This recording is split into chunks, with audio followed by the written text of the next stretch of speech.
tarde. Vamos então para a última mesa de hoje sobre sociedade civil organizada e mídia internacional. Eu gostaria de começar com Mark Popovich, é uma pessoa com uma carreira muito destacada, carreira internacional, sobretudo nas Nações Unidas, mas também outras organizações importantes. Vou brevemente apresentá-la. Ela é consultora independente, foi diretora executiva da Conectas Direitos Humanos de 2005 a 2011. Anteriormente foi assessora para a área de paz, segurança e direitos humanos da United Nations Foundation e para o Programa de Parceria contra a Pobreza e a Exclusão Social da Comunidade Solidária em Brasília. Pesquisadora sênior do Núcleo de Estudos da Violência da Universidade de São Paulo.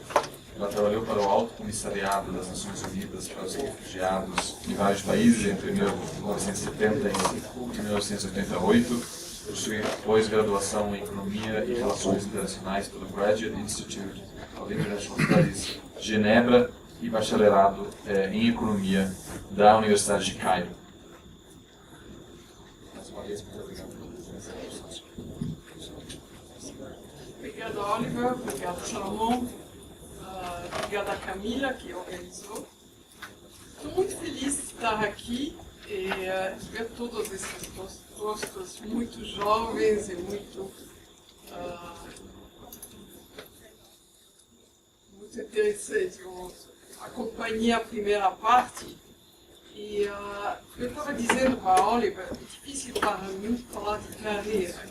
Eu não me formei aqui, mas eu estou aqui faz 28 anos. E eu tenho, o que eu gostaria é muito de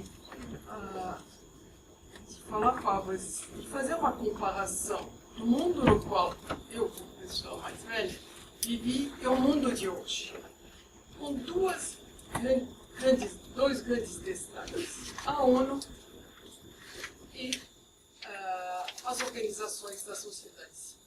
Eu acho que isso são dois destaques que são muito importantes. Por que eu digo que o mundo no qual eu vivi é tão diferente do de você? Eu vou pegar primeiro o período que entre o fim da Segunda Guerra Mundial e os anos 90, 1990. Contrariamente ao mundo globalizado de hoje, eu vivi um mundo extremamente polarizado. Era o mundo da Guerra Fria. Tinha, de um lado, as potências ocidentais e, do outro lado, a União Soviética. E os países do que chamava na época o Terceiro Mundo tinham que escolher que lado que eles estavam. Era muito difícil ser independente. Na época se forma um movimento, talvez vocês que fazem relações internacionais conhecem, que se chama o movimento dos não-alinhados, que era liderado pelo presidente Nasser do Egito, pelo Tito da Iugoslávia, pelos indianos, pelo Nehru. Então, é um mundo muito diferente do mundo de hoje, e logo depois da Segunda Guerra Mundial, o que acontece, começa um movimento de descolonização na África e na Ásia, e até na América Latina, em certos países.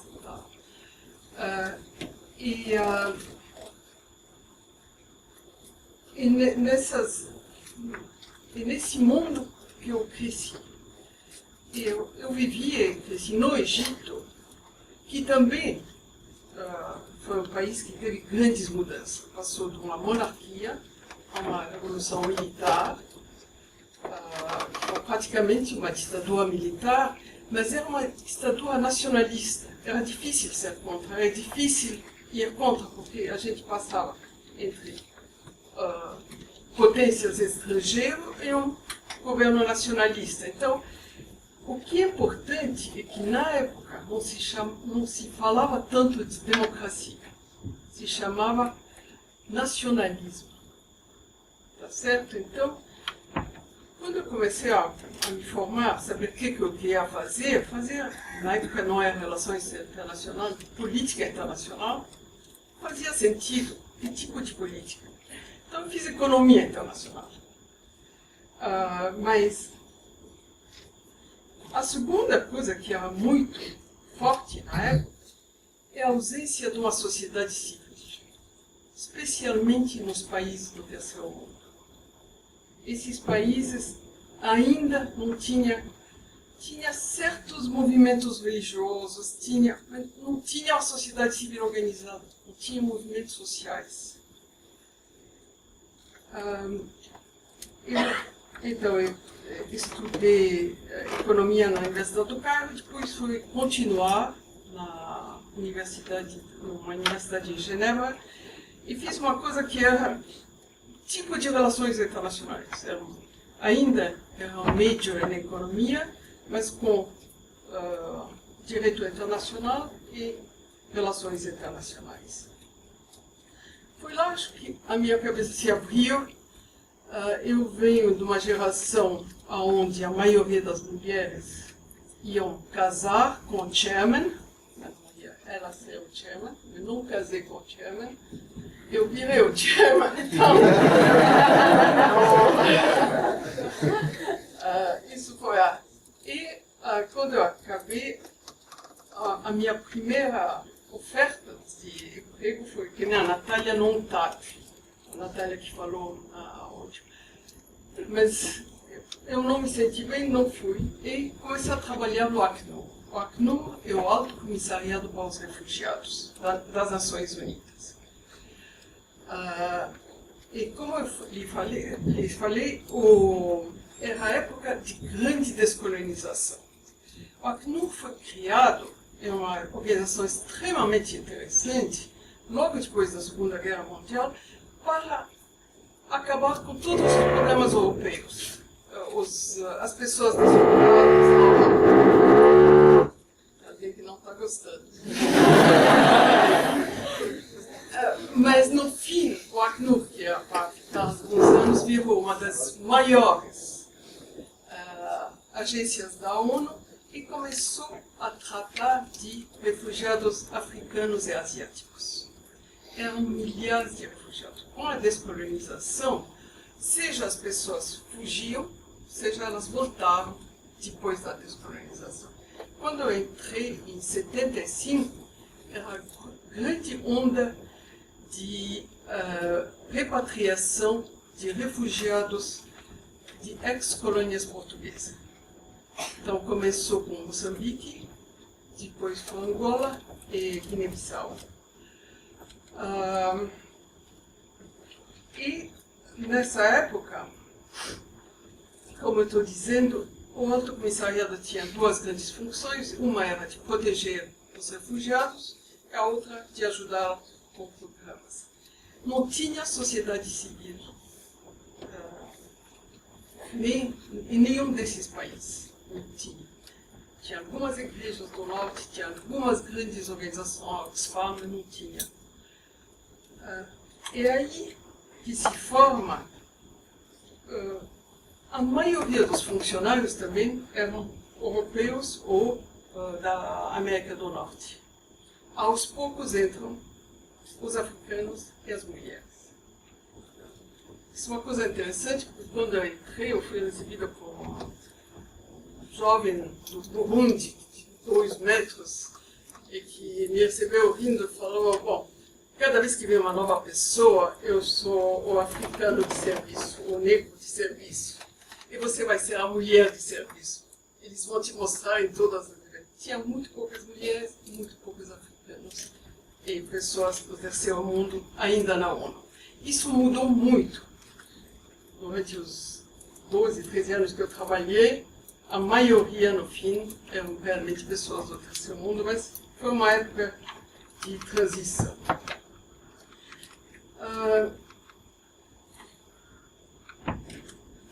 Eu gostaria de falar, esse trabalho humanitário que eu fiz é um trabalho também altamente político.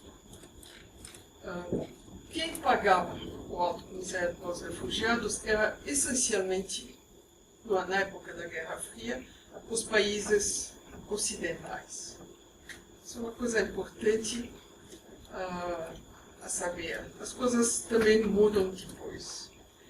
Eu tive a felicidade de conhecer duas pessoas, dois brasileiros lá extraordinários, que talvez, além do meu marido, com o qual eu casei aqui, me decidiram da minha vinda aqui no Brasil. Uma delas, vocês todos deveriam conhecer, o Sérgio Vieira de Mello. E o Sérgio foi a primeira pessoa com a qual eu trabalhei no Acnur. Eu estava em Genebra, ele foi mandado para Moçambique. E aí você vê a complexidade. Ele foi lá para repatriar os moçambicanos. E quando ele estava lá, teve um influxo de pessoas da Rodésia. Para dar uma ideia para vocês, a África do Sul tinha ainda apartheid. A Rodésia, que hoje é o Zimbábue, tinha Homeland. Tinha campos de refugiados da Rodésia, né? E o Sérgio Vieira de Mello, que na época tinha 27 anos, foi no norte do país para ver um bombardeio contra refugiados do Zimbábue, que matou crianças e mulheres. A razão pela qual o campo foi bombardeado era para matar guerrilheiros, que não era verdade. Então, eu quero mostrar como é importante esse trabalho humanitário e político ao mesmo tempo, e que era um trabalho meio heróico na época. Eu, pessoalmente, fiz muito mais uma trajetória Elizabeth Arden. Eu fui de Genebra para o Senegal, que era o melhor na época, para Nova York. Então, mas outras pessoas, que nem o Sérgio, fizeram da Bósnia, todos o Bangladesh, Sudão, Chipre. Tem uma colega que veio, que trabalhou com ele aqui, que é a Miriam, não sei onde ela está lá atrás. Então, a outra pessoa, o outro grande brasileiro que trabalhou comigo, foi o Guilherme da Cunha. Você o conheceu, 2 anos atrás. Ele foi o primeiro representante do Acnur na ONU, no tempo depois da descolonização. Ele tomou posse no meio dos bombardeios, porque tinha uma guerra entre o militar na época. O que a ONU trouxe nesse tempo? Por que a ONU foi tão importante? Eu acho que a ONU continuou com esse diálogo entre as duas partes da Guerra Fria. A ONU trouxe pela primeira vez funcionários internacionais de vários países do terceiro mundo. A ONU também acompanhou todo o processo de democratização, ou as tentativas de democratização e o papel da sociedade civil. E é aí que começa a grande mudança. A mudança começa nos anos 80. Nos anos... cai o Muro de Berlim, em 89, como vocês sabem. Alguns falam do fim da história, e o mundo começa a se globalizar. E a ONU tem um papel essencial em desenvolver a sociedade civil organizada. Eu saí da ONU em 85, voltei em 88 e vim para o Brasil para morar. Eu quero dar a minha impressão do Brasil de 85, que foi muito interessante. A primeira coisa que eu, comparado aos países onde eu vivi, no meu país, no Egito, é a vitalidade da sociedade civil. O Brasil sai de uma ditadura, tem centenas de ONGs, movimentos sociais, tem um ar de esperança aqui que não tinha de onde eu vinha. Seja depois de ter visitado Angola, que tinha acabado de ficar independente, a África tenta se regionalizar, se unir, mas não consegue. Tem muitos. E o Brasil, na época, é um modelo de vitalidade na área de ONGs. Onde o Brasil, eu também acho que o Brasil estava meio fechado. O Brasil estava muito em cima de problemas de Constituição. Eles estavam criando a Constituição. O Brasil é um país enorme, que nem os Estados Unidos, eu não olhava para fora. Então, nesses anos que eu passei aqui, a mudança foi muito rápida e muito interessante para o Brasil. Então, a ONU, vou fazer o paralelo, a ONU se dá conta que ela não é só uma ONU de Estados, que nem ela era, que a sociedade civil tem que entrar, ela tem que fazer esse link entre a sociedade civil e ela começa com uma série de grandes conferências. Teve conferências sobre mulheres, teve conferências sobre AIDS, teve conferência sobre população, teve conferência sobre desenvolvimento sustentável. A coisa mais interessante dessas conferências é que, paralelamente às conferências de chefe de Estado, tinha conferência de ONGs e fóruns especializados. Isso é um novo nicho para vocês todos. Eu acho que isso é muito interessante. Nesse nicho, o Brasil se destaca. O Brasil tem ideias novas. O Brasil foi pioneiro no tratamento de AIDS. O Brasil, as mulheres brasileiras vieram com propostas extremamente interessantes na parte do meio ambiente. Então, a ONU que parecia que, e aí volta um pouco, com o fim também da Guerra Fria, os países ocidentais perdem um pouco o interesse na ONU. Acho que a ONU não é mais tão interessante. Eles podem tratar dos problemas do povo. Se bem que durante a era do Clinton e do Bush, eles tinham dificuldade, eles não queriam pagar a parte deles da ONU. Não sei se vocês se lembram disso. Os Estados Unidos quase saíram da ONU. E na época, teve um momento onde as forças de paz da ONU não podiam ser pagas mais, e os Estados Unidos iam sair da ONU. E um grande empresário americano, que é o Ted Turner, que é o dono da CNN, oferece de pagar o que os Estados Unidos estão devendo, que é $1 bilhão. Isso foi no início desse século, nos anos 2000. Ele oferece $1 bilhão. E as pessoas perguntam para o Ted Turner, por que você faz isso? E ele diz porque a ONU, um mundo com a ONU é um mundo melhor. Então, a ONU continua para estar com o destaque que ela tem. Eu acho que ela está atraindo pessoas que antes não falavam com ela. Bom, no fim ele não pôde pagar a dívida, não era dentro das leis. Ele criou uma fundação, com a qual eu trabalhei, que chama UN Foundation, mas que era essencialmente para mostrar a importância da ONU. No século XXI, e no início, já são mais 5 minutos, bom, no século XXI, a ONU continua essas coisas, mas com novos assuntos. E a ONU começa a falar de pobreza de uma maneira mais possível.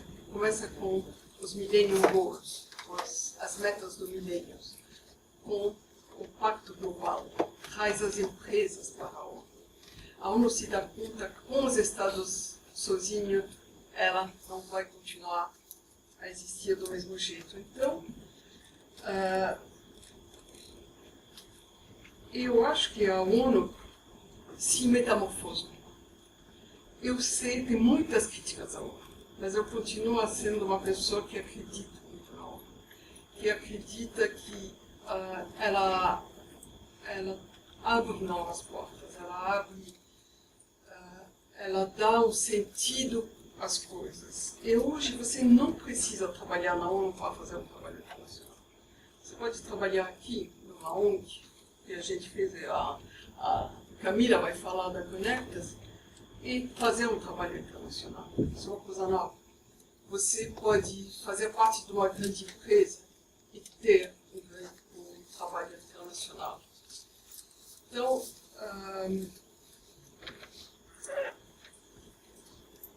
eu fiz essa grande coisa para mostrar que hoje a carreira no mundo globalizado, no mundo onde tem um diálogo entre Estado, sociedade civil, empresas, onde tem um conhecimento entre as pessoas que não existia e que se formou muito através de organismos internacionais, de multinacionais. Uma carreira de relação internacional é uma carreira extremamente vasta, né? Não é mais só na ONU, que nem quando eu me formei eu pensei. Para fazer uma carreira internacional era a ONU, e não é mais.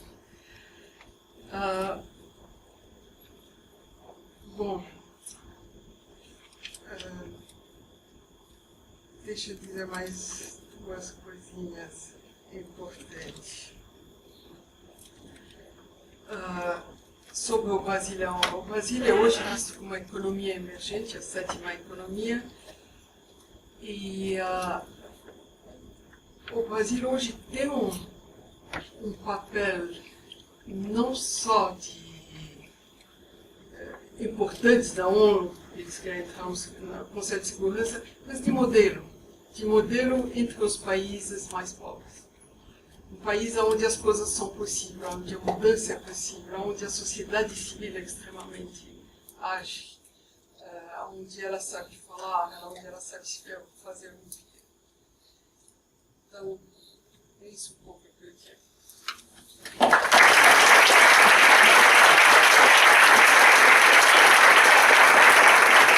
Muito obrigado. Isso é uma visão importante sobre a importância da ONU no sistema internacional e não só no passado, mas continua sendo no futuro. Então vamos começar a continuar com a Camila, que trabalhou junto com a Marac por um tempo, né? Vocês decidiram por um tempo. A Camila concluiu seu mestrado em Ciência Política com distinção na USP em 2009, com bacharelado em Relações Internacionais pela mesma universidade. Camila tem focado sua atuação profissional em pesquisa em temas relacionados a direitos humanos, organizações internacionais e política externa, com especial atenção aos países do chamado Sul Global. É coordenadora de projetos do projeto de política externa e direitos humanos na Conectas Direitos Humanos, e há 8 anos trabalha na instituição. Inicialmente se dedicou à área de pesquisa, sendo que hoje se dedica à área de relações internacionais. E eu posso dizer para vocês que em muitas cúpulas e eventos internacionais a Camila é a cara do Brasil. O último sendo a cúpula dos BRICS, em Durban, onde eu tive a honra de participar com ela, e realmente uma atuação muito importante que também distingue o Brasil de alguns outros países dos BRICS, como, por exemplo, a China e a Rússia, que o Brasil realmente tem na Conectas Direitos Humanos uma voz internacional que mostra que o Brasil é um país com uma sociedade civil vibrante, que se ocupa não só com assuntos internos, mas também com grandes questões internacionais, né? Então, realmente, eu acho uma organização muito importante, que admiro muito, que tem um papel crucial e cada vez mais visível no mundo inteiro. Obrigada, Oliver. Primeiro, você disse um exagero, mas tem sido interessante, né? Quando falou, sou do Brasil, a primeira reação que me vem, né? A cara do Brasil.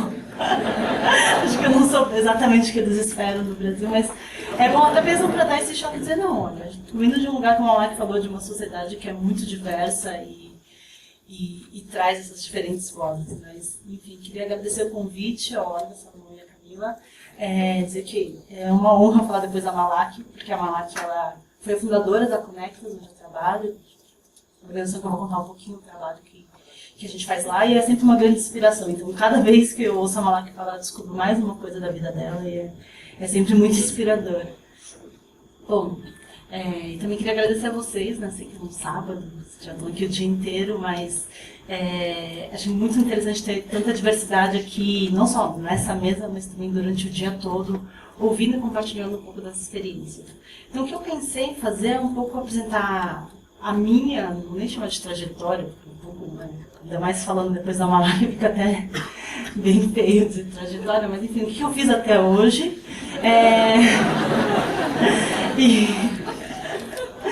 E também contar um pouco assim como é que foi tomar as decisões, né? Não são grandes decisões, mas enfim, o que foi me ajudando na época em que eu era ainda estudante, estava no lugar de vocês, na hora de decidir o que fazer no mestrado, um pouco as decisões na vida profissional. E aí focar mais no trabalho que a Conectas faz, sobretudo eu como internacionalista, o que eu faço lá, e tentando identificar quais são as possibilidades de trabalho de alguém como vocês, que vai sair com especialista em relações internacionais e com habilidades que alguém que estuda em relações internacionais tem. E no final tentar identificar 3 vantagens e 3 desvantagens do mundo da carreira na área do terceiro setor, trabalhando numa organização não governamental, que enfim, realmente numa honestidade muito de tentar dividir um pouco com vocês o que eu vejo de vantagem e desvantagem. Então, eu sou Camila, eu sou formada em Relações Internacionais pela USP, como o Orbe falou, e eu formei na primeira turma do curso lá da USP. Então, fica até difícil falar um pouco sobre o curso em si, porque já mudou muito desde então, mas foi uma experiência bem interessante, até porque na minha época, né, não vou nem querer falar sobre como está agora, mas ele era realmente interdisciplinar, até mesmo a gente não tinha um prédio, agora acabou de inaugurar o prédio, então a gente ficava caminhando, éramos nômades, né? Então a gente tinha aula na história, depois pegava, caminhava até a política, depois ia para a história, depois para a economia, atravessava a cidade para ter aula de direito. E acho que isso já trazia bem claro esse lado interdisciplinar de RI, que eu acho que foi muito válido, pelo menos para a minha formação. Depois disso eu fiz um mestrado, eu acabei emendando, e aí eu senti que foi importante ter emendado, porque senão você entra no mundo profissional e aí depois as escolhas são mais difíceis, né? Parar, para estudar fica bem difícil. Então eu fiz o meu mestrado na ciência política também, e a minha dissertação lá foi enfocada em RI. Então eu acabei optando por ir para a política, mas dentro estudar uma questão de relações internacionais, que era olhar os votos do Brasil na antiga Comissão de Direitos Humanos da ONU.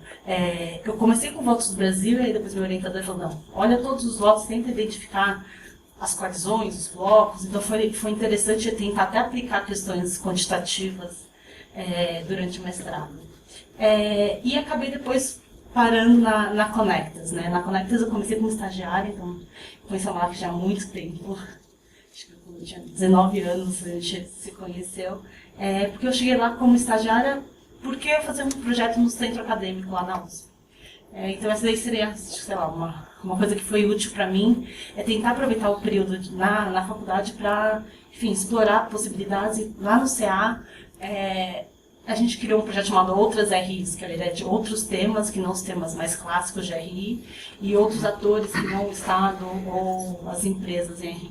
E aí foi assim que a gente acabou, né, o meu grupo lá do CA, a gente acabou parando na Conectas, e lá fiquei. Então acabei fazendo o estágio lá, assim que me formei fui contratada e estou lá desde então. Então a minha experiência profissional acaba sendo muito próxima da história da Conectas. Atualmente eu dou aula na FAAP, no curso de RI, então é legal que ainda assim tenho contato com pessoas que estão, de fato, na posição que vocês estão, e é interessante entender as angústias e as expectativas, né, de quem está estudando RI, chegando ali para o mercado de trabalho.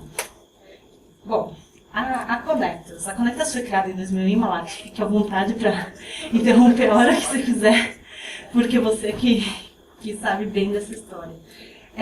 E foi criada em 2001 para ser uma organização internacional de direitos humanos brasileira. Então, aí já vem as dificuldades. Primeiro, né, ser uma organização de direitos humanos. A gente sabe que essa palavrinha lá gera reações muito distintas na sociedade e depois, enfim, a gente, como objetivo é falar mais de RI, não de direitos humanos, não vou focar tanto nessa polêmica toda, mas, enfim, quem tiver perguntas, dúvidas, a gente pode falar um pouco depois disso. E a outra dificuldade era ser internacional, porque lá atrás, ainda é um pouco, né, mas em 2001 dizer que você era uma organização internacional sediada em São Paulo, era quase um contrassenso. A ideia de ser internacional era a Human Rights Watch, que está em Nova York, a Anistia Internacional, que tem a sua sede em Londres, ou as outras grandes, a Federação Internacional de Direitos Humanos, que está em Paris, e era quase como, bom, para ser internacional você tem que ter, a diretora atual da Conectas, o Senado sempre fala assim, você dependia do seu zip code. Então, se você tem o seu CEP brasileiro, automaticamente não vão te considerar uma internacional. Mas era esse o objetivo da Conectas, era de fato, tendo, né, essa raiz no Brasil, ter um trabalho internacional. E aí aqui eu pensei em destacar o que de fato, né, a Conectas faz no campo internacional e o que alguém com essa experiência, estudo na área de relações internacionais tem para compartilhar. A gente estava tomando café antes aqui e o Oliver estava comentando que muitos alunos falam que querem trabalhar na ONU ou trabalhar no Itamaraty. E aí o que eu fiquei pensando quando você falou isso foi que no meu trabalho eu trabalho com a ONU e com o Itamaraty o tempo todo, o dia todo, todos os dias. E talvez essa seja uma alternativa mesmo. Não porque não consegui entrar na ONU, não consegui entrar no Itamaraty, mas realmente de ser uma opção, até mesmo para você considerar isso na gama de diferentes atores e como alguém de fora pode contribuir para que a ONU funcione melhor e que o Itamaraty funcione melhor também, e que o Brasil seja, de fato, na sua política externa, representando os valores da democracia e dos direitos humanos que nós tentamos disseminar aqui mesmo no Brasil, internamente. Então, é basicamente isso que eu acho que, tentando resumir, que a Conectas faz na sua área internacional. É trabalhar com a ONU e com o Itamaraty. Mas exatamente o que significa isso? Uma forma de atuação que a gente tem lá na Conectas é de usar, e eu realmente uso a palavra usar, porque é bem isso, o sistema internacional e o sistema regional de direitos humanos para melhorar a situação das violações de direitos humanos aqui no Brasil. Então é bem a lógica daquele efeito bumerangue, né, da teoria de que você tem uma questão aqui no Brasil. Por exemplo, a Conectas trabalha muito com o sistema prisional e as violações que 500 milhões de pessoas vivem todos os dias por questão do sistema prisional brasileiro. Uma forma de atuação da Conectas é levar essas denúncias aqui no Brasil, usando o judiciário brasileiro, fazendo advocacy junto ao Congresso Nacional para aprovar melhores leis, questionando leis que acabam levando ao encarceramento em massa, como a nossa atual lei de drogas, e uma série de ações de mobilização no Brasil. Esse é o nosso principal trabalho para melhorar a situação de direitos humanos aqui. Mas a gente também usa a ONU no sentido do bumerangue, então a gente pega as mesmas demandas que a gente leva aqui no Brasil e joga para o sistema internacional. Como? Fazendo denúncias formais, indo até Genebra e fazendo denúncias ali, organizando eventos paralelos, quando está acontecendo a sessão da ONU, indo na própria plenária, né? E aí sim, sentar ali na plaquinha ONG, ficar esperando levar seu discurso e ler o discurso fazendo a sua denúncia. Quando esses relatores especiais vêm para o Brasil, da ONU, poder levá-los aos lugares onde de fato eles têm que visitar. O governo faz um roteirinho de viagem bem interessante, né? Só vai nas prisões modelo, nos locais que eles consideram interessantes eles verem. Então a gente fala, não, além disso, visite esta unidade para conversar com esse grupo de mães que tiveram os filhos assassinados. E assim a gente tenta usar o sistema internacional como um alto-falante para propagar denúncias que a gente já faz internamente. Então essa é uma forma de ação e que é importante ser um internacionalista porque assim a gente entende um pouco a dinâmica de funcionamento das organizações internacionais e também a dinâmica dos estados, né? Porque a gente sabe que a ONU ainda é um órgão composto por estados. Então, para levar uma denúncia dessa, tem que considerar o fato de ser um órgão intergovernamental. E foi assim que a gente conseguiu fazer uma ação sobre as prisões no Espírito Santo, que era uma situação horrível. Não sei se vocês acompanharam, há uns anos atrás, tinham prisões que era quase como aquela cena do livro, né, e depois no filme do Ensaio sobre a Cegueira, quando eles fecham, jogam latas de comida e de repente começa a voltar com um pedaço de gente. Isso acontecia no Espírito Santo. E a gente conseguiu fazer uma ação coordenada com parceiros e levar esse tema para a ONU. E aí, enfim, não vou contar toda a história porque eu sei que a gente tem um tempo limitado aqui, mas o que a gente, logo depois de toda essa ação na ONU, o governo do Espírito Santo fechou essas unidades e foi mudando a sua política prisional. Então é bem um efeito bumerangue mesmo, era usar a ONU para algo que a gente já estava tentando nacionalmente. Um outro que está em curso, né, então até saindo daqui eu vou ter uma reunião com a comissária da Comissão Interamericana de Direitos Humanos, que é para falar dos haitianos no Brasil.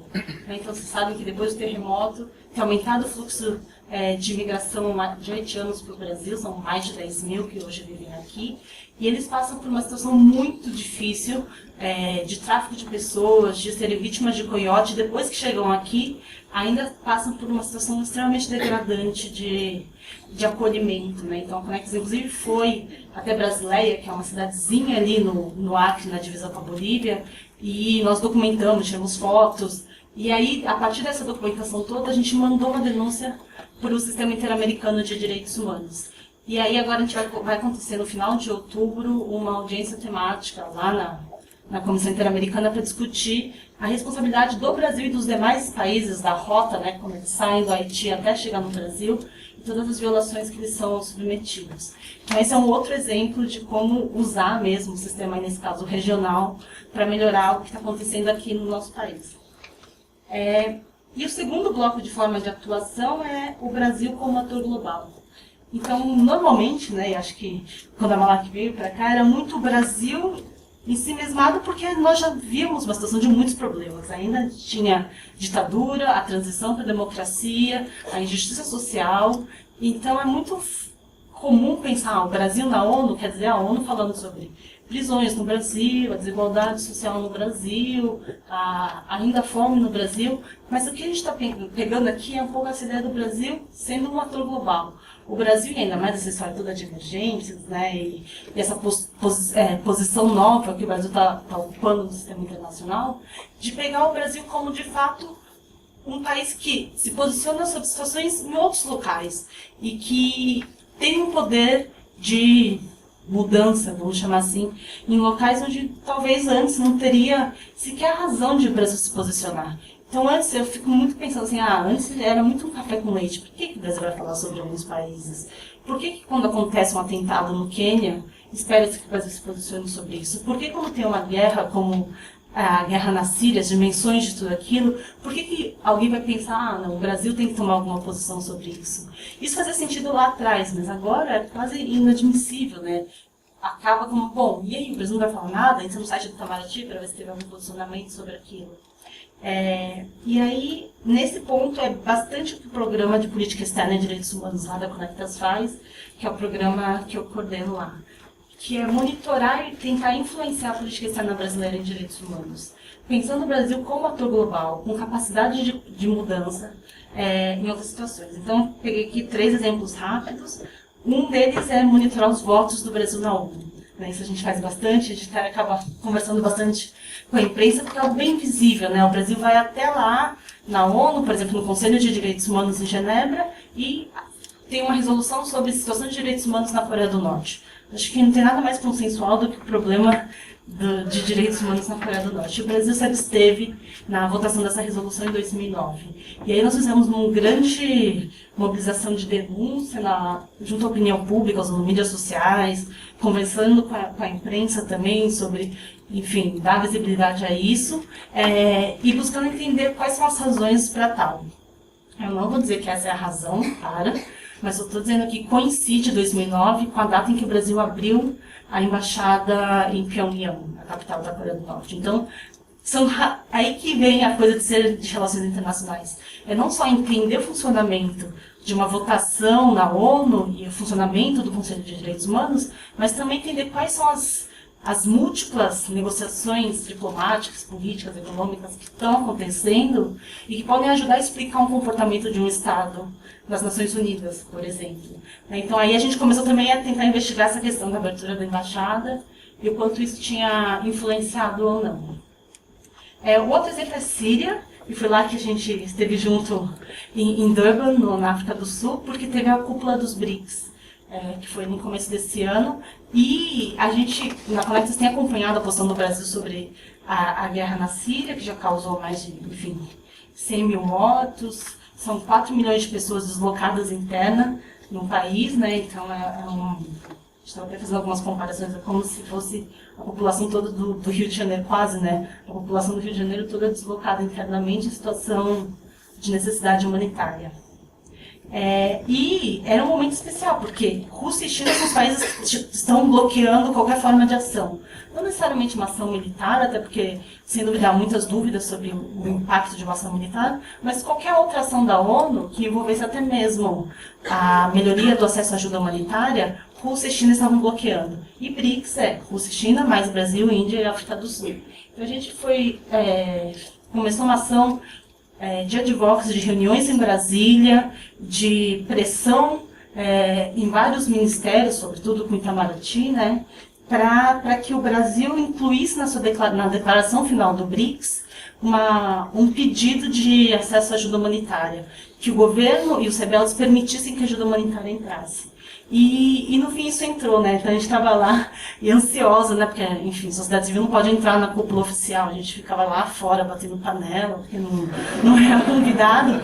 E super ansiosa para saber se ia ou não ia. E eu ligando para o diplomata brasileiro envolvido nas negociações, ele falou: não posso te falar nada, mas fica calma, fica tranquila, porque a demanda que a Conectas apresentou, ela coincide com as posições do Brasil e a gente está trabalhando para isso e tal. E no fim saiu. Então vocês pegaram a declaração dos BRICS, tem a menção ao chamado ao pedido para que a ajuda humanitária pelo menos entre, porque isso é uma das questões graves, né, na crise síria, porque a ajuda humanitária ela só chega onde o governo deixa ou onde está controlado pelos rebeldes, onde eles permitem. Bom, a gente conseguiu palavras, né, mas agora o que falta é ações. Então a gente está agora, cobrando do governo, vamos dizer, bom, ok, entrou na declaração, então quer dizer que o Brasil se comprometeu com aquilo. O que vocês têm feito de fato para isso? E aí a gente fez uma carta formal, um ofício para o governo, cobrança, e eles ainda não sequer responderam, né? Porque estão ganhando tempo, perguntando. Então isso daí também é uma das formas que a gente vai pela via direta, mas por outro lado também vamos fazer uma denúncia pública, dizendo, olha, até agora o Brasil não responde e tal. E o último exemplo é o Zimbábue, que é um país que, enfim, já esteve com os holofotes sobre sendo uma das piores situações de direitos humanos, e ainda é uma das piores, só que ficou meio esquecido. Porque como em 2008 teve eleições, e depois das eleições que foram extremamente violentas e controversas, acabou tendo um acordo entre a oposição e o governo do Robert Mugabe para ter um governo de coalizão, acabou ficando de lado. E pelo menos eu sinto que, né, dentre os grandes casos de países problemáticos em direitos humanos, acaba sendo sempre um pouco negligenciado. E nesse caso foi interessante que o Brasil atuou 2 vezes nas eleições do Zimbábue. E atuou porque houve pressão, senão acho que não teria isso, é uma avaliação pessoal minha. E aí a gente começou uma ação lá na Conectas junto com alguns parceiros do Zimbábue, organizações de direitos humanos do Zimbábue que bravamente sobrevivem, apesar de serem presos, sofrerem ameaças e ataques. Porque um ativista de direitos humanos veio para um curso que a Conectas organiza todo ano, que é o nosso Colóquio Internacional de Direitos Humanos. Você vai começar agora, vou até fazer o convite. Dia 14 de outubro, segunda-feira, é um dia aberto e é um debate grande sobre se estamos vivendo num mundo multipolar e se essa nova ordem multipolar está afetando a forma como os direitos humanos são protegidos internacionalmente. Vai ser lá na PUC, então logo mais a gente vai colocar no site da Conectas e no Facebook também um convite para todo mundo, então quem puder, vai ser o dia todo, então se tiver aula dá para ir no outro período. Vai ser naquele formato TED, então vai ser bem dinâmico. E como você falou disso? Lembrei, desculpa. Porque teve esses ativistas, num desses colóquios nós tivemos um participante do Zimbábue. E ele veio dizer, eu não entendo por que o Brasil é tão calado com relação à questão de direitos humanos no Zimbábue. Porque ele falou assim, o Brasil tem embaixada em Harare. E dos países da América Latina, só o Brasil e Cuba tem embaixada lá. Então, acho que ter embaixada cria uma responsabilidade muito grande. Então, quem acompanha, né, a política externa brasileira sempre vê o Lula colocando sempre nos seus discursos de que abriu uma série de embaixadas. Sim, isso é positivo, isso abre portas para o Brasil virar interlocutor, também para exportar e desenvolver sua economia, mas também para diálogos de alto nível sobre temas difíceis como direitos humanos. Ele falou, o Brasil tem embaixada em Harare, o Brasil vê todo dia o que acontece na porta da sua embaixada e não fala nada. Então, ele fala, ou isso se explica por conivência, indiferença ou cumplicidade. Ou ignorância. E aquilo foi tão forte para a Conectas que a gente falou, não, então vamos fazer o Brasil, pelo menos tomar uma posição sobre o que está acontecendo no país. E ele também dizia que ia ser interessante, porque normalmente as críticas, as violações de direitos humanos no Zimbábue vinham ou do Reino Unido, que é a antiga colonizador, ou dos países europeus, que ainda tem essa ideia do imperialismo, ou mesmo dos Estados Unidos. Então ele dizia, se o Brasil começar a criticar a situação de direitos humanos, pelo menos vai dar um trabalho adicional ao presidente ditador, que é de inventar uma nova desculpa. Porque antes, quando ele recebia críticas dos Estados Unidos, Reino Unido ou países europeus, ele sempre dizia, isso daí é uma tentativa de nova colonização, de imperialismo. Então, se o Brasil fizesse essa crítica, não iria ser possível dizer que o Brasil é imperialista, que queria colonizar o Zimbábue. Então, daria essa um trabalho para o Mugabe de pensar numa outra desculpa.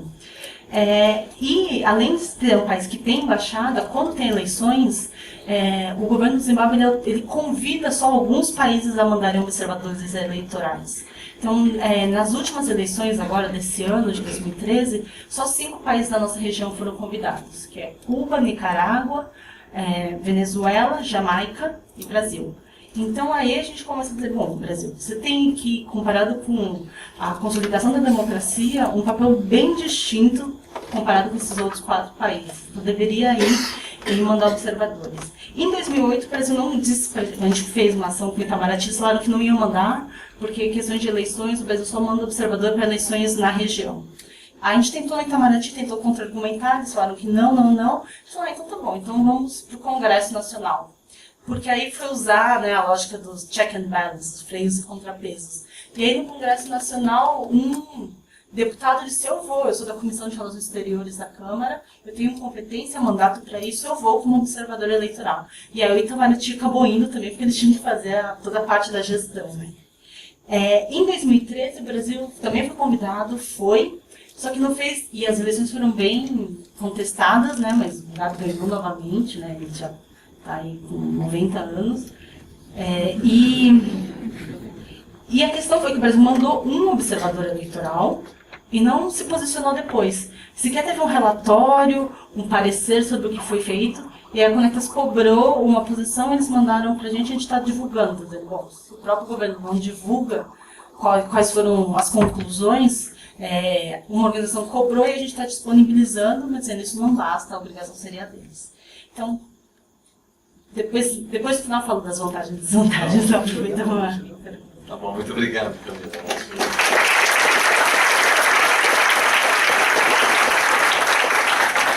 Vamos então continuar diretamente com o Roberto Sigon, que é repórter do jornal Estado de São Paulo e mestre em Relações Internacionais pela Unesp.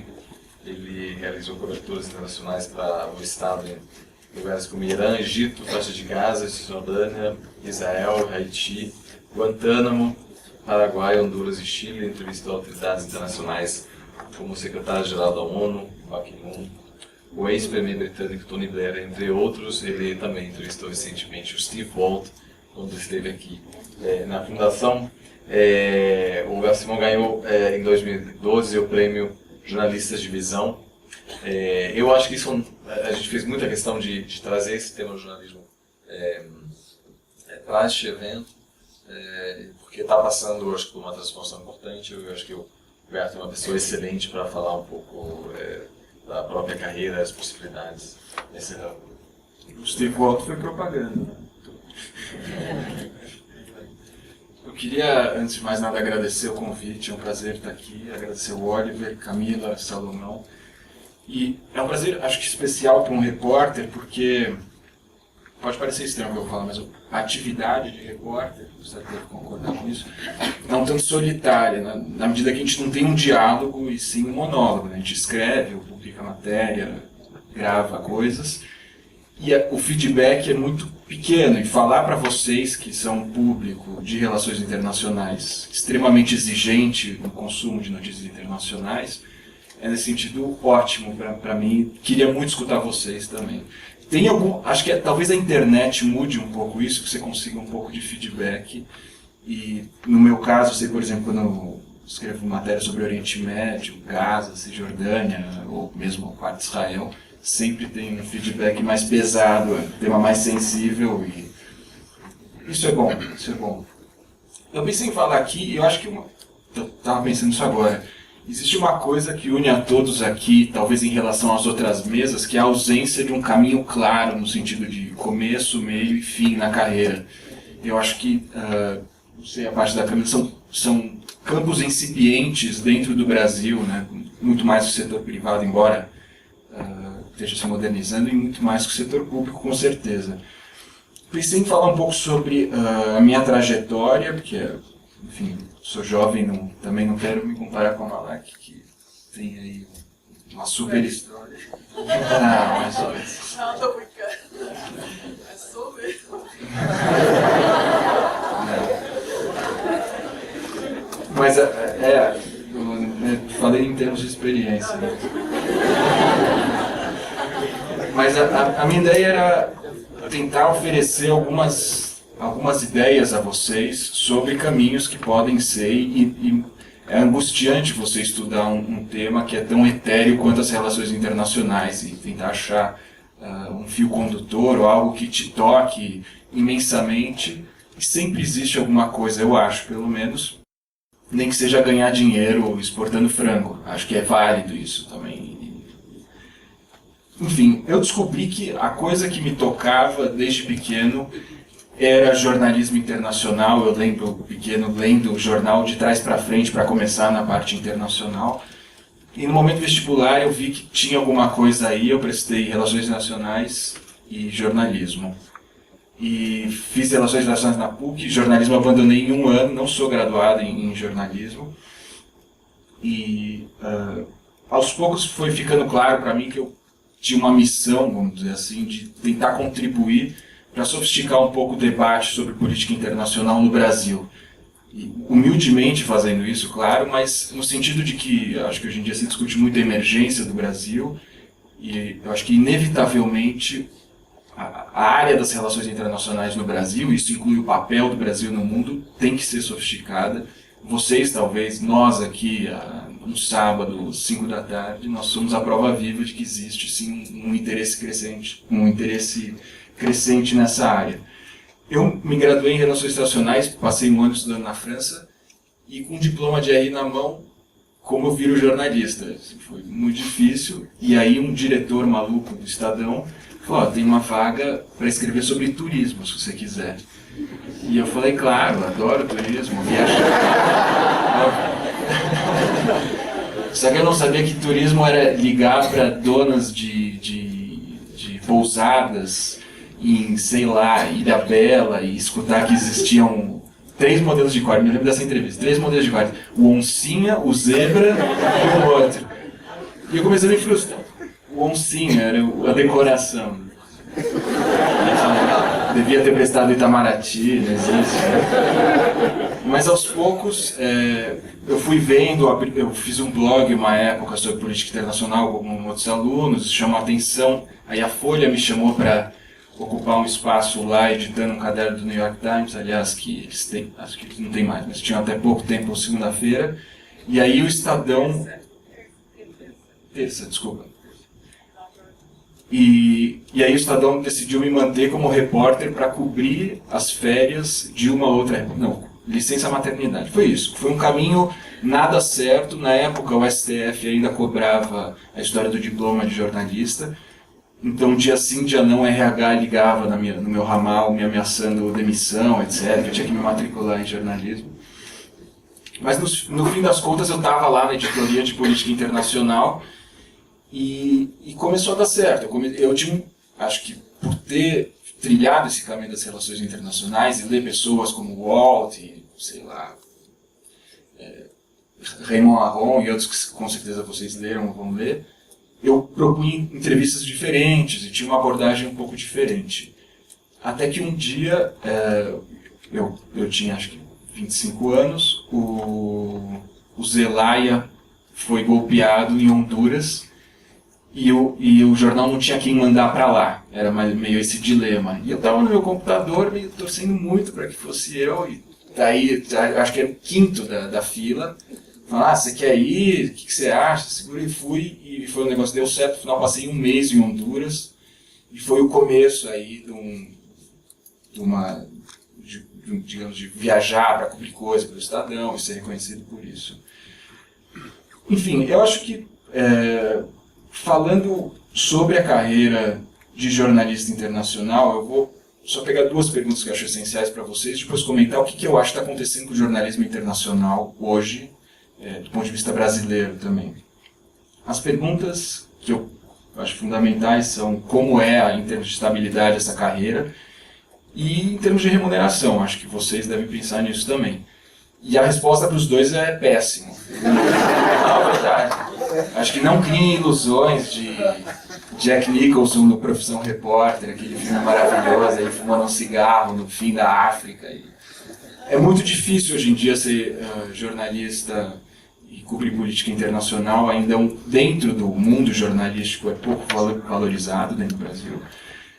Eu estou num jornal que acabou de demitir dezenas de pessoas, a Folha demitiu dezenas de pessoas, o Valor demitiu gente, o Globo, o Globo Jornal também demitiu, a Record, que, enfim, tem uma fonte de recursos inesgotável, demitiu gente. Estou gravando isso. Eu nunca vou trabalhar na Record.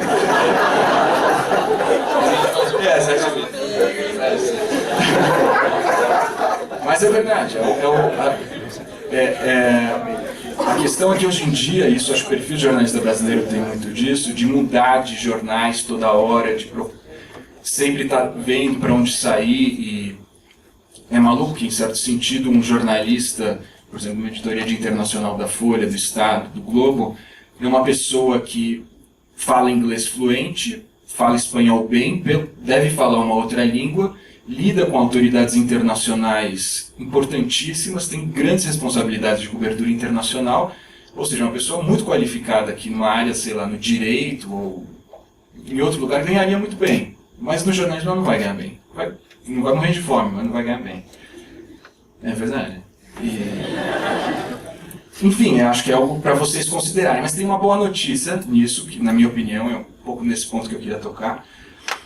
Eu acho que esse sistema e esse jornalismo está em crise. E crise meio no sentido marxista do termo, que ele está sendo corroído e que alguma coisa nova necessariamente vai nascer disso. E eu sou otimista, acho que existe uma grande demanda por notícias internacionais de altíssima qualidade, existe uma revolução em curso em termos de instrumentos do jornalismo, de internet, etc., que favorece muito as pequenas iniciativas e os grupos organizados, enfim, é uma descentralização muito interessante.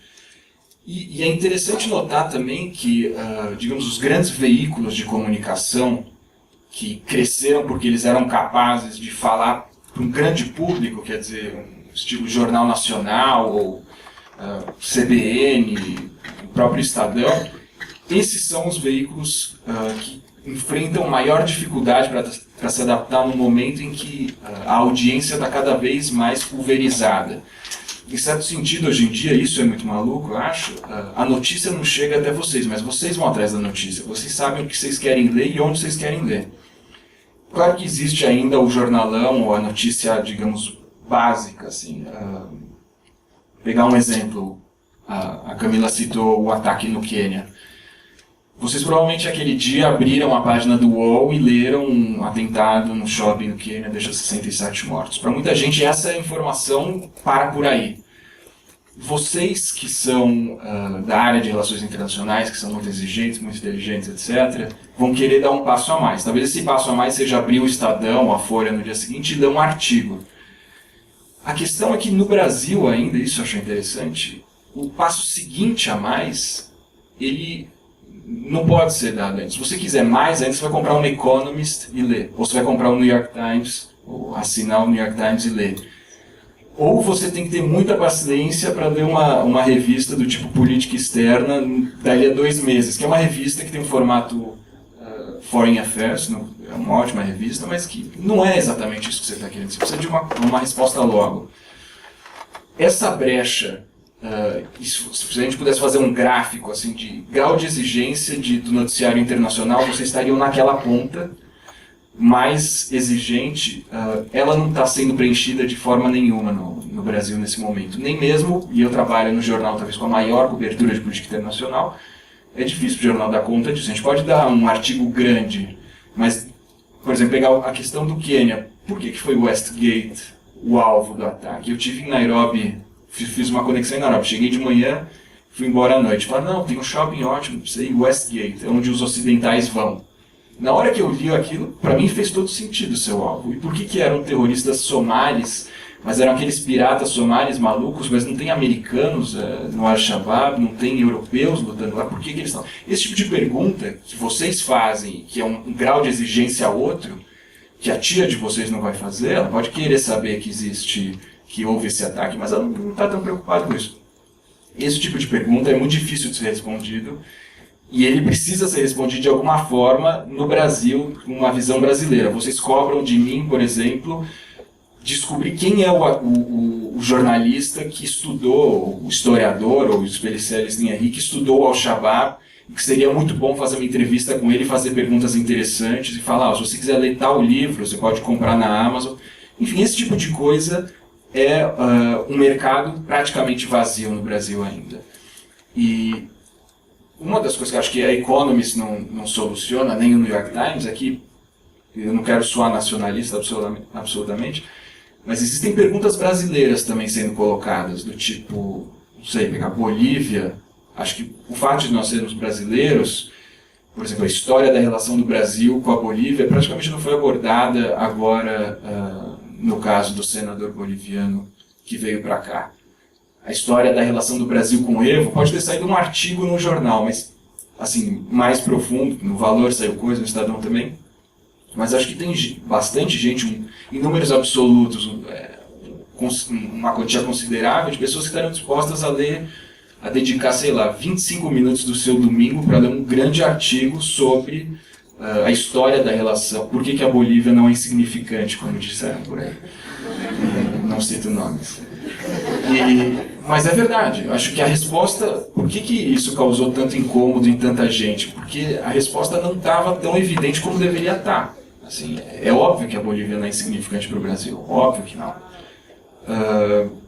Enfim, nesse sentido de colocar perguntas brasileiras, de ter um jornalismo internacional brasileiro altamente sofisticado, acho que para vocês, para quem quiser aqui, se alguém quiser seguir o caminho do jornalismo, é a brecha, é a porta de entrada, só que ao mesmo tempo ficou muito mais difícil fazer um jornalismo de altíssima qualidade.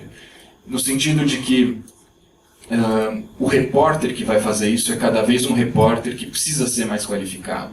Então você ter um background em relações internacionais eu acho muito positivo, porque você talvez leu coisas que um cara que, principalmente a formação brasileira, talvez a formação nos Estados Unidos e na Europa seja um pouco diferente, mas o cara que fez graduação em jornalismo é uma faculdade, eu digo que eu estudei um ano na Casper, uma ótima faculdade de jornalismo, mas ela tenta ser generalista e pegar pontos de reportagem que na verdade você só vai aprender quando você botar o pé numa redação e tiver um editor gritando na sua orelha. E aí você vai entender o que é esse trabalho. Mas o fato de você ter passado uma experiência no exterior, talvez, ou você ter estudado, lido muito sobre história de alguma parte do mundo ou do próprio Brasil, algum tema que você se apaixonou, isso tudo é o que vai fazer a diferença no momento, e eu acho que isso vale não só para o jornalismo, para todas as áreas. Mas para produzir esse jornalismo de altíssima qualidade, que eu acho que não está sendo respondido no Brasil, é preciso de repórteres de extrema qualidade. tem gente muito boa, e parecer um sindicalista também aqui, não são reconhecidos, repórteres, eu convivo com gente de altíssimo nível, mas que, digamos, tem esse mal-estar desse momento de transição do jornalismo que a gente ainda não se encontrou.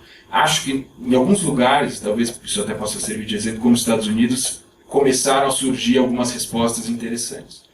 Penso, sei lá, na Foreign Policy ou outros, Huffington Post, Slate, outros veículos que entenderam que é possível fazer jornalismo sério na internet, é possível chegar muito rapidamente nas pessoas, e dentro dessa volatilidade do jornalismo é possível ter uma profundidade. Acho que pode parecer uma coisa efêmera, mas os tablets, para mim, acho que mudaram muito o padrão de leitura das pessoas. Cada vez mais tem pessoas que acordam de manhã e ligam um tablet e podem ler muito lá, e o jornalismo digital, hoje em dia, está muito perto do papel, na verdade. Isso é uma outra discussão. Aliás, é uma discussão que me incomoda muito nesse debate sobre os rumos do jornalismo, é que ele parece ser estritamente técnico. E o que eu acho, tentei falar um pouco sobre vocês, que existe uma faceta de conteúdo fundamental, e que é muito pouco debatida.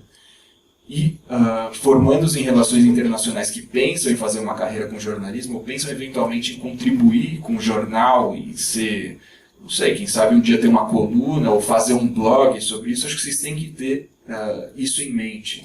E também, acima de tudo, vocês são consumidores de notícia e, enfim, uma necessidade hoje em dia ter esse jornalismo internacional. Estou soando meio missionário, né? Pregação? Não, é isso. Eu fico aberto a perguntas, quero escutar também o Sérgio. Acho que talvez, não, por ser americano, acho que tem uma perspectiva interessante também de fora.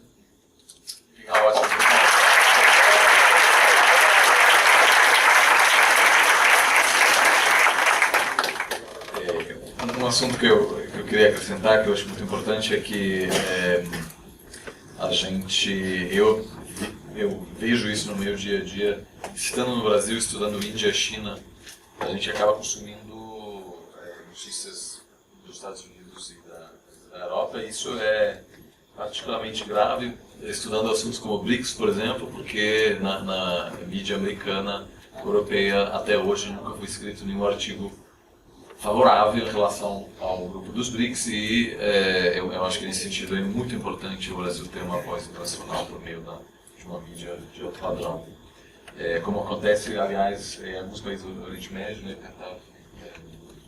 com Al Jazeera, e alguns jornais indianos, como The Hindu, etc., que eu acho que estão mostrando nessa direção. Agora, nosso último palestrante é o Seth Kugel, que chegou de volta no Brasil anteontem. Ele tem uma trajetória muito interessante.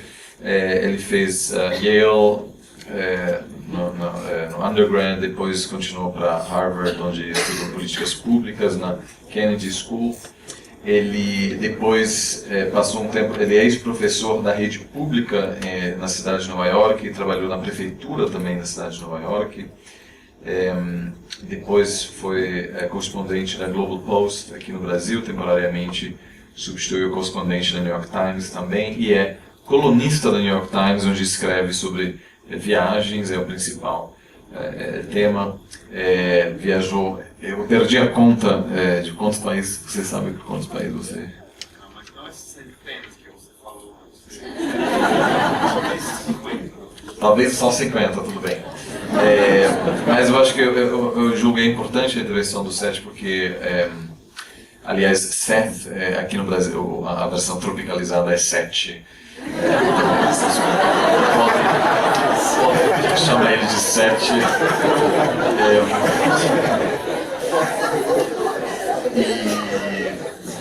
Enfim, eu acho que poderá nos dar uma visão muito interessante também, uma visão internacional sobre o jornalismo e o futuro dessa área. Também.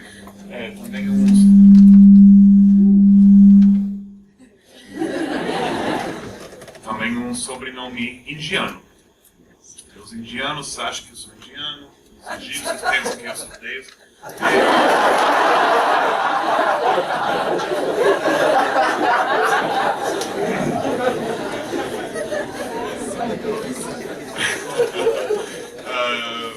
Boa tarde. É duplamente difícil estar aqui agora, porque falar em público é difícil, falar em público sem preparar é difícil, falar em público em outro idioma que não seja o seu também é difícil. É triplamente difícil fazer, mas eu vou tentar dar uma perspectiva. Eu concordo em quase tudo que o Roberto falou, só vou tentar dar uma perspectiva estrangeira dos Estados Unidos. E não sou uma pessoa que acha que Estados Unidos não sou nacionalista também, não acho os Estados Unidos superior de nenhuma forma, só na produção dos chocolate chip cookies.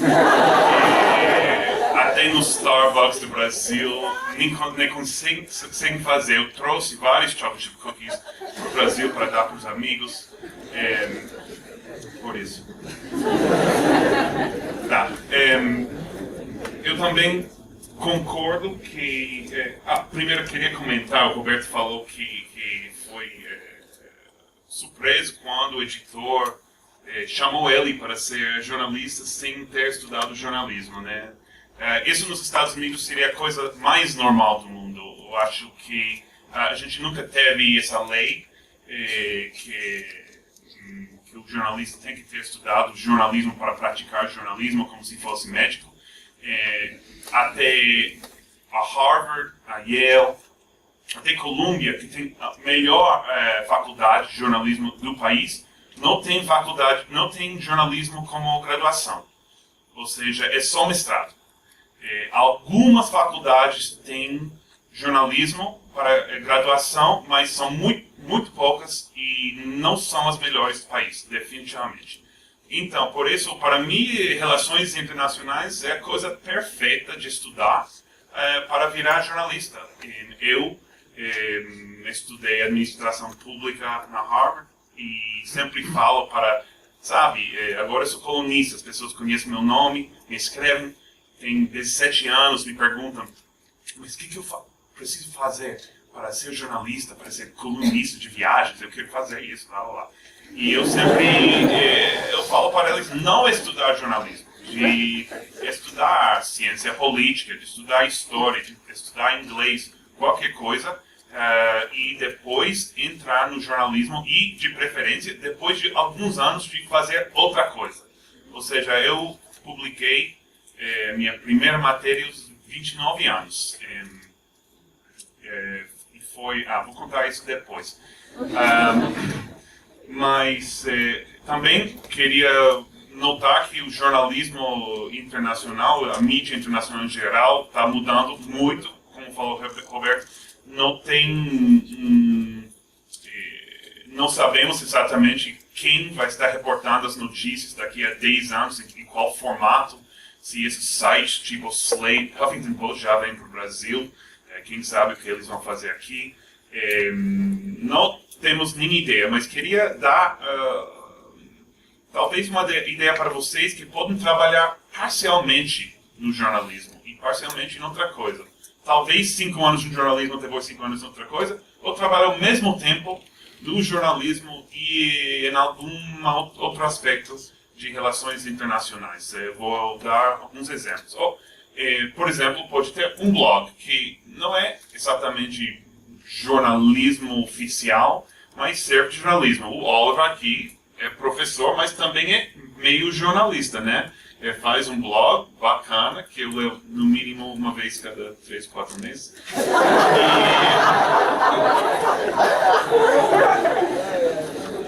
Mas isso antes não era possível.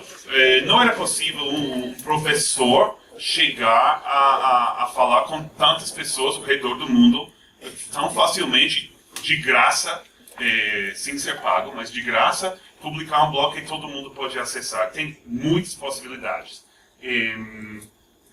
Porém, tem outro lado que o jornalismo agora, como o Roberto falou, é muito deprimente.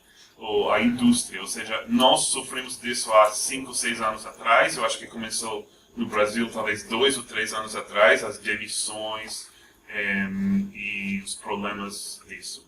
Mas deixa eu contar um pouco minha história, talvez vocês vão conseguir entender um pouco melhor. Eu nunca quis fazer jornalismo, apesar da minha família e meus amigos falarem para mim que eu precisava fazer jornalismo. E por que foi isso?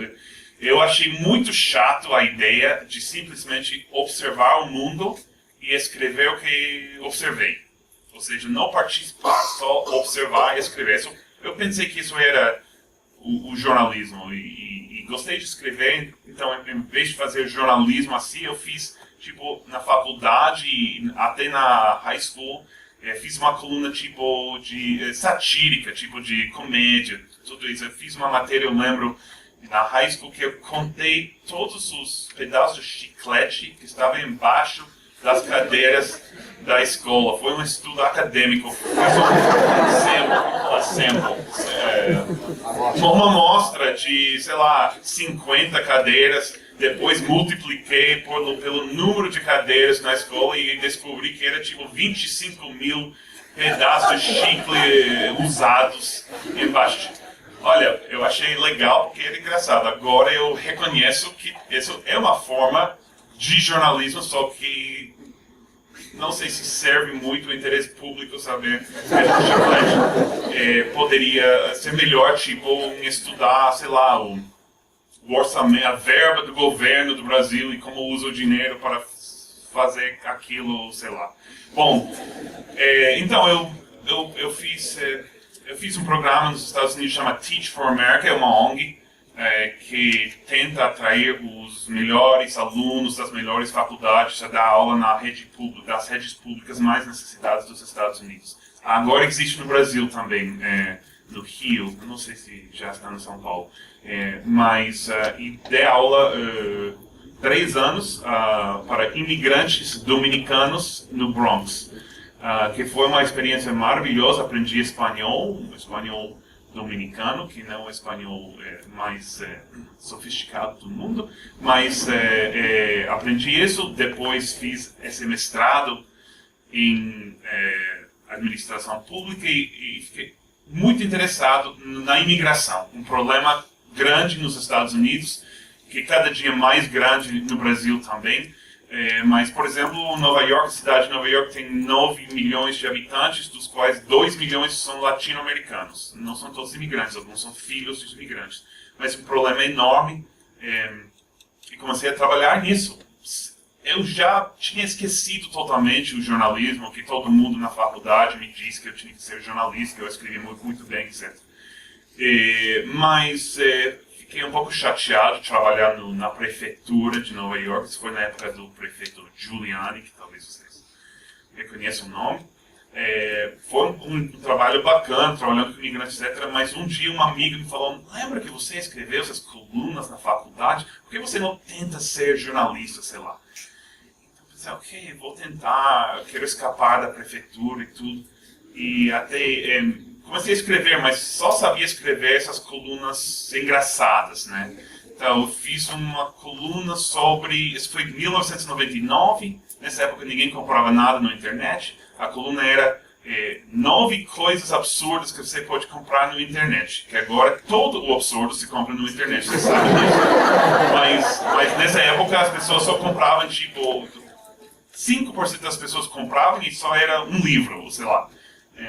Fiz essa matéria, mandei para o New York Times e eles publicaram.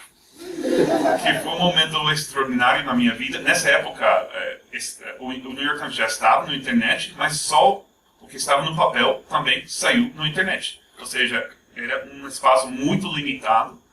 E então, agora, até o New York Times tem muito conteúdo na internet que não está no jornal. É um mundo totalmente diferente. Mas com isso fiz contato com os editores e eles me falaram: olha, se você tem ideias, pautas, manda as pautas. E eu pensei: nossa, estão pedindo pautas de matérias sérias que eu nunca fiz, vou tentar. Então eu comecei a mandar. O ponto dessa história que está ficando muito grande é o seguinte, que comecei a propor algumas pautas para eles sobre imigrantes no Bronx. E comecei a publicar eles aceitaram quase todas as ideias. E por quê? Porque o que eles tinham eram jornalistas que faziam o que fazem os jornalistas, buscam fontes no governo, etc. Eu estava trabalhando com imigrantes pobres no Bronx, ou seja, eu era especialista em algo que era de interesse para o público, mas que eles não tinham nada, ou seja, uma especialidade em uma coisa. Com isso, eu não tinha que trabalhar em um jornal pequeno, não tinha que publicar uma revista local. Eu imediatamente comecei a escrever no New York Times e até hoje escrevo para o jornal. Ou seja, uma especialidade numa coisa vale muito. Ou seja, se vocês saem daqui, trabalham na ONU, trabalham numa ONG, isso não significa que vocês depois não podem virar jornalistas, tipo, depois de 5, 10 anos, pensar em mudar de carreira, sobretudo quando o jornalismo se recuperar um pouco dos problemas que tem agora. Também significa que você pode escrever um blog, alguma coisa, colunas. O Oliver saiu, a matéria do Oliver saiu agora no New York Times, né? Muito chique. Mas estou falando totalmente sério, ou seja, as vozes, quando aconteceram os protestos de junho aqui no Brasil, saíram muitas matérias de jornalistas brasileiros no New York Times. Eles foram procurar pessoas, mas isso não tinha que ser jornalista. Eu sempre pensei, nossa, mas por que tem que ser jornalista? Procura outra pessoa, especialista em algo, um dos líderes dos protestos, alguma coisa, para escrever essas coisas. O jornalismo agora pode ser feito por quase qualquer pessoa. Talvez não na forma de cobrir conflitos ou de escrever sobre o que acontece no Congresso, que talvez precise de uma pessoa que tem experiência em entrevistar políticos, sei lá, ou de entrar em áreas de combate e tudo. Mas realmente tem oportunidades incríveis para o jornalismo fazer parte ou todo da carreira. E deixa eu ver se mais alguma coisa aqui. Vou fechar assim. Tá. Muito obrigado.